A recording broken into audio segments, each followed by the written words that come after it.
Сәлем баршаңызға, каналыма қош келдіңіз. Бүгін сіздермен керемет салаттың түрімен бөлісетін боламын. Дастарханыңыздың сәнін келтіріп тұратын, қонақтарыңызға ұнайтын салаттың бір түрі. Достар, каналыма тіркеліп, қоңырау шағын басып қойыңыздар. Менің каналымда басқа да рецепттер бар.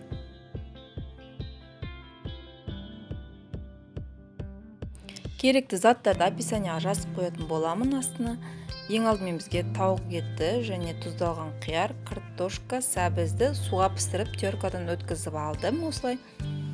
Және грибы қуырып аламыз, қазір көрсетемін. Және ірімшік керек болады. Және майонез керек болады.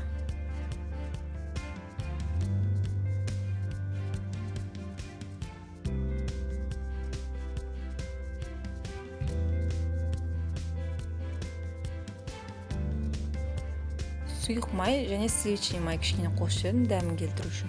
Екі жағын жақсылап қуырып аласыздар. Тауық етін де осылай сүйектен алып аламыз да еттерін. Тұздап, бұрыш сеуіп, дәміне қарай приправалар қоссаңыздар болады, түрлі тауық етіне арналған.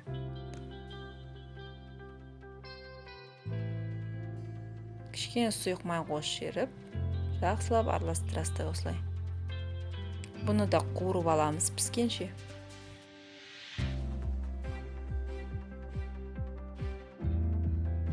Соломкаға турап аласыздар осылай. Тауық еті, қиярды соломкаға турап аласыздар.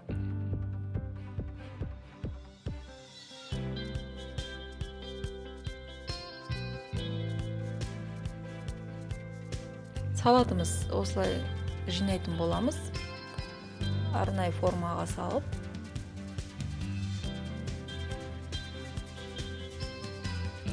Кішкене тұз сеуіп жібересіздер. Сосын майонезді араларына жағып отырамыз.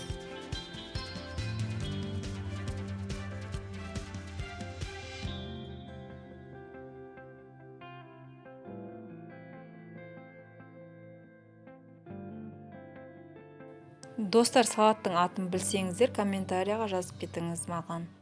Кім қалай атайды бұл салатты?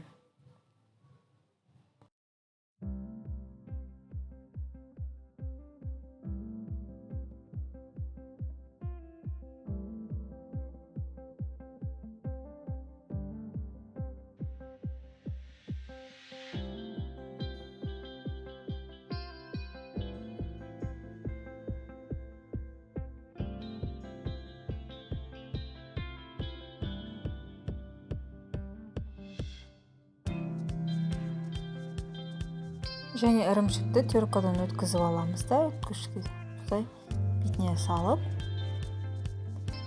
бетіне сосын грибыларды салатын боламыз сәндеп. Егер сізде көк шөптер болса, бетіне сепсеңіздер болады. Мен осылай сәндедім. Және укропты майдалап бүгітіп салдым. Бетін салфанмен жауып, холодильникке қойып қойсаңыздар, өте керемет болып шығады. Міне салатымыз дайын. Жасап көріңіздер, достар. Дәмі өте ерекше. Ас болсын.